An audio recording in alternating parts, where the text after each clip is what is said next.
Amables televidentes, tengan ustedes muy buenas noches. Qué grato volvernos a encontrar en este programa especial de orientación. Solo la verdad nos dará la verdadera satisfacción de la libertad. Es por esto que en Consulta 2011 pretendemos que vayan los ecuatorianos teniendo real dimensión de lo que se va a tratar en la consulta convocada por el presidente de la República. Y para que esta orientación sea lo más democrática posible, estamos tratando de conocer de gente que sabe de los asuntos políticos, de asuntos constitucionales. Y para el día de hoy hemos invitado a dos distinguidos ecuatorianos. Me refiero al asambleísta Gastón Gagliardo Loor, guayaquileño, y al doctor Mauro Andino, de la provincia de Chimborazo. Los dos nos van a responder varias inquietudes que nos han hecho llegar la ciudadanía en diferentes órdenes y por diferentes motivos.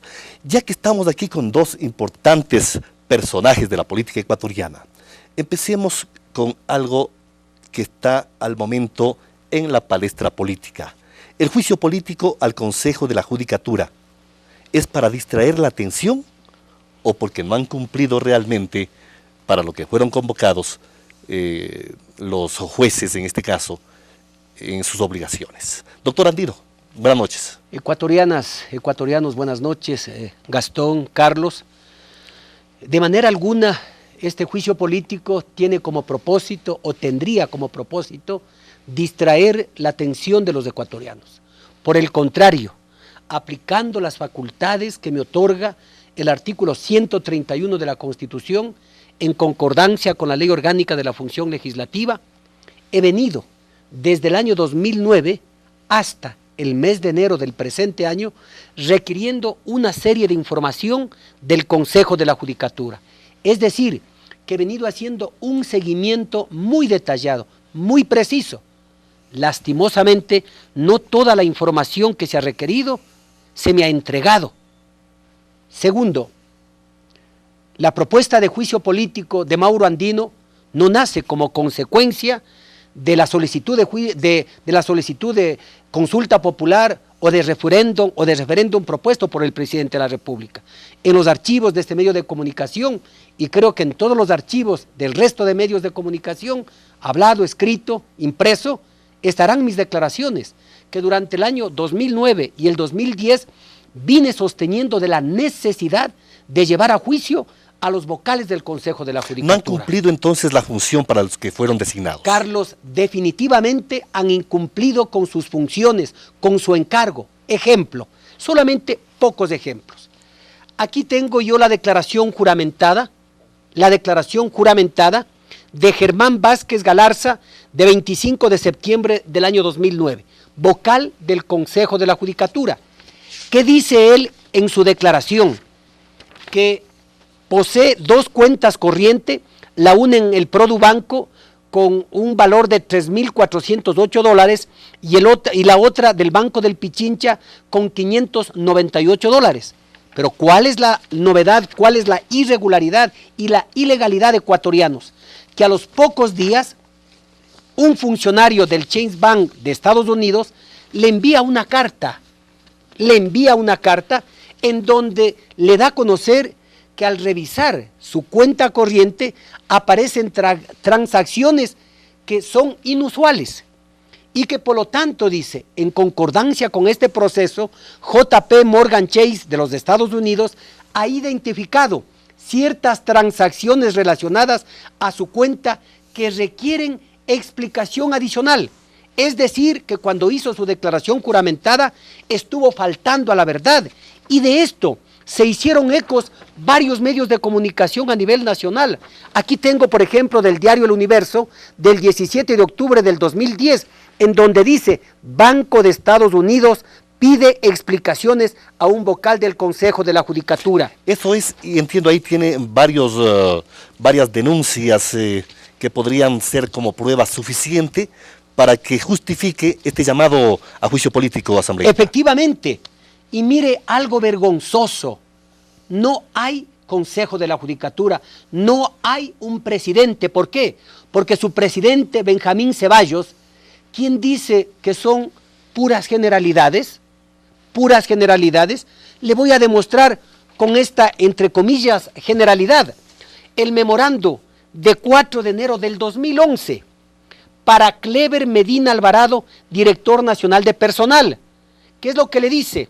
Por medio de la presente comunico a usted que las disposiciones, ya sean escritas o verbales, Carlos, o verbales, remitidas a través de los doctores Manuel Rosales.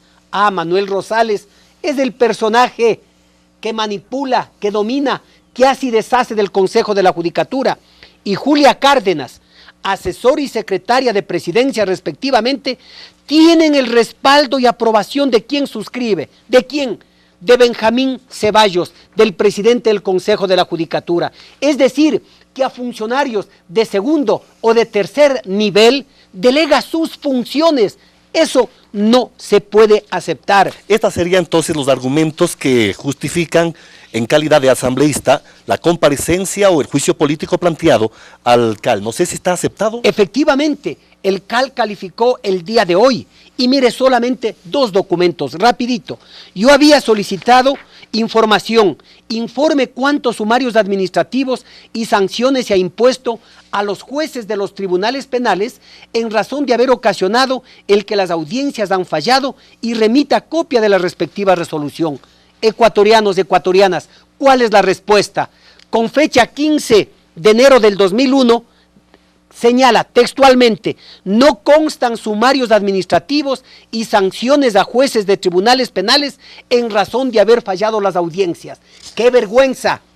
¿Qué pasó entonces con esos 2 jueces de la ciudad de Guayaquil? El uno permitió, por ejemplo, que opere la caducidad en 700 causas, otro en 400 causas, y muchos por la inasistencia a las audiencias. Finalmente, para cerrar este tema asambleísta, ¿y por qué se dan cuenta recién de todas estas anomalías que venía suscitándose en el Consejo de la Judicatura? Bueno, porque nosotros recién pudimos obtener la información necesaria, porque no se nos ha entregado la información completa, está mutilada, solamente han dado lo que les ha convenido. Y para concluir, es asombroso, ecuatorianos, y si esto, Benjamín Ceballos, es una generalidad, perdón, ¿en dónde, en qué país estamos?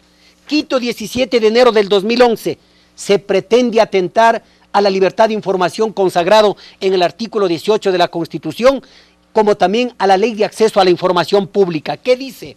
Señores, director general encargado, directores nacionales, directores provinciales del Consejo de la Judicatura, por la presente me permito comunicar a usted que cualquier solicitud sobre información referente a investigación o datos estadísticos concernientes a la función judicial por parte de cualquier institución o persona debe ser a través de una comunicación explicativa y detallada para que dicha petición sea autorizada por el Consejo de la Judicatura. Caso contrario será negada. Es caso de Ripley, quien firma Benjamín Ceballos Solórzano. Es decir, que hoy ninguna persona, ninguna institución, ningún funcionario puede acceder a información de lo que es el sistema de justicia. Usted espera, asambleísta, ¿qué espera usted de esta petición suya elevada a la consideración de la Asamblea? Con esta solicitud de juicio político, tomando en cuenta que a lo menos el vocal al que nos hemos referido hace un par de minutos, y perdóneme concretar muy rapidito, a Germán Vázquez Galarza, que de paso es procurador judicial del Banco del Pichincha, y que no podía, porque tiene conflicto de intereses al ser vocal del Consejo de la Judicatura, es agiotista, y tenemos documentos.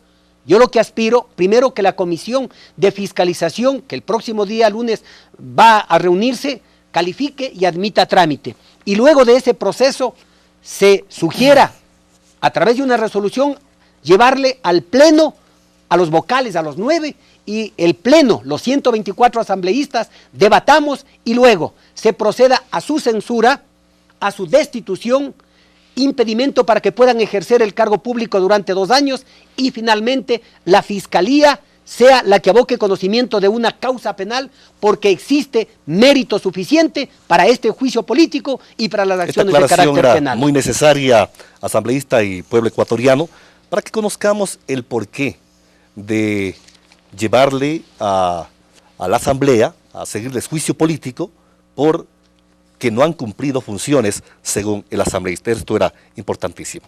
Ahora vamos con el doctor Gastón Gagliardo Loor. La doctora Nina Pacari se ha hecho ya público su posición frente a la consulta popular.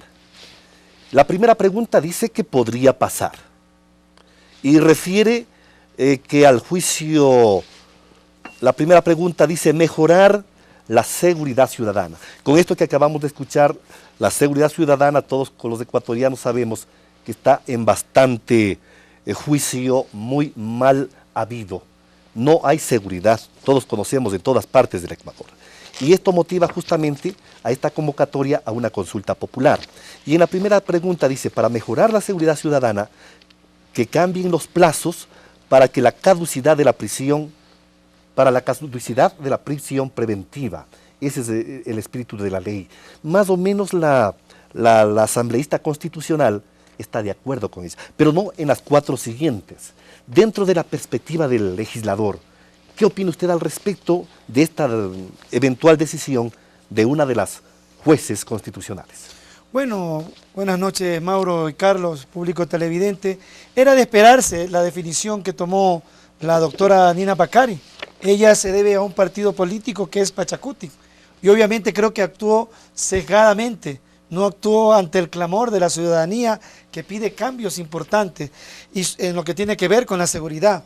En el 441 de la Constitución, el capítulo 3 se refiere a la reforma de la Constitución y no hace una diferenciación entre enmienda y reforma. Entonces ella también ha tomado una actitud en la cual capaz le dieron la orden los del Movimiento Pachacuti, pero yo aspiro que el Pleno de la Corte Constitucional la próxima semana, porque este informe no es vinculante, tome con mayor objetividad y tome una decisión en la cual pueda dar cabida a esta consulta que el presidente, que la Constitución le da esa facultad en el 441 de la Constitución, para que el pueblo pueda expresarse. Yo creo que ya en este caso, una vez que se define la Corte, yo creo que el último que se debe definir es el pueblo ecuatoriano.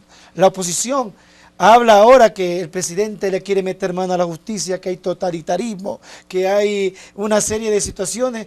La oposición realmente, por hacer oposición, qué forma más descarada, qué forma más cínica de negarle al pueblo la oportunidad de decidir, en el sentido de que en democracia, a través del pueblo se decida en cuestiones importantes, tome y pueda definir en torno a esta pregunta si está de acuerdo o no está de acuerdo. Yo pienso que aquí lo que conlleva es aquello. Entonces yo le doy un respaldo total a la iniciativa del presidente Rafael Correa ante la sensibilidad y el clamor de esa justicia corrupta y que ha generado impunidad a lo largo y ancho de la historia de este país. Recordemos también que a la Corte Constitucional fueron invitados abiertamente varios ecuatorianos y representantes de grupos sociales, organizaciones de la sociedad ecuatoriana. Muy preclaros también juristas dieron sus opiniones, de manera que no es una cuestión aparentemente traída de los cabellos de una política que hace hoy o asume las funciones de jueza.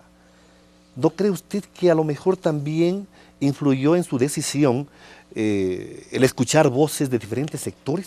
Bueno, debemos ser también honestos de que mucha gente que fue ahí fue gente que tenía una posición radical en contra. Y en este caso Alexis Mera, que hizo una defensa de esta situación. Entonces, aquí ya nos encontramos en un problema político. Ya la cuestión constitucional, jurídica, en ese momento pienso yo que la doctora Nina Pacari ya no actuó pegada a lo que tiene que ver en derecho, en la Constitución. Entonces yo personalmente considero de que la última oportunidad que tenemos en la próxima semana, que ojalá se actúe con objetividad, apegado a la ley, al reglamento que tienen ellos, y que de una vez por todas le den la noticia al país de que podamos nosotros participar como actores y la ciudadanía pueda decidir como el soberano. Usted, doctor Andino, ¿considera que lo manifestado por la doctora Nina Pacari es constitucional o la inconstitucionalidad que ella declara a las preguntas planteadas por el presidente son las inconstitucionales? Carlos, es una posición o un criterio muy respetable de la doctora Nina Pacari, yo lo conozco, trabajó muchos años en la provincia de Chimborazo, pero no lo comparto porque realmente, primero, es un criterio personal, segundo, no es vinculante, tercero, es el Pleno de la Corte Constitucional el que debe tomar la decisión final, es decir, será el Pleno el que determine aplicando lo que establece. Primero, si hablamos de la consulta, el artículo 104 de la Constitución, si hablamos de una enmienda, el 441 de la misma Carta Fundamental. Y no solamente debemos quedarnos allí, sino también aplicar lo que dice el Código Orgánico de Garantías Jurisdiccionales y Control Constitucional. Yo aspiro que el Pleno, sujetos estrictamente al marco constitucional y legal, se pronuncien y luego, a través de una democracia directa, a través del soberano, a través de nuestro pueblo, de los hombres y las mujeres, que es gente inteligente, que es gente que piensa, que sabe discernir entre lo bueno y lo malo, entre lo que le conviene al Ecuador y lo que no le conviene, no como ciertos políticos o ciertos comunicadores han tratado inclusive de mancillar la capacidad de discernir de los ecuatorianos. Creen que son una tarea, con mucho respeto, de ignorantes. Por Dios, no es así. La gente ecuatoriana es pensante, inteligente y va a tomar una decisión la más acertada. Siga con esa misma efervescencia, que volvemos enseguida con mucho del gusto. Corte. Y ecuatorianos, tenemos temas realmente que nos van a orientar para tomar la decisión más sabia cuando corresponde.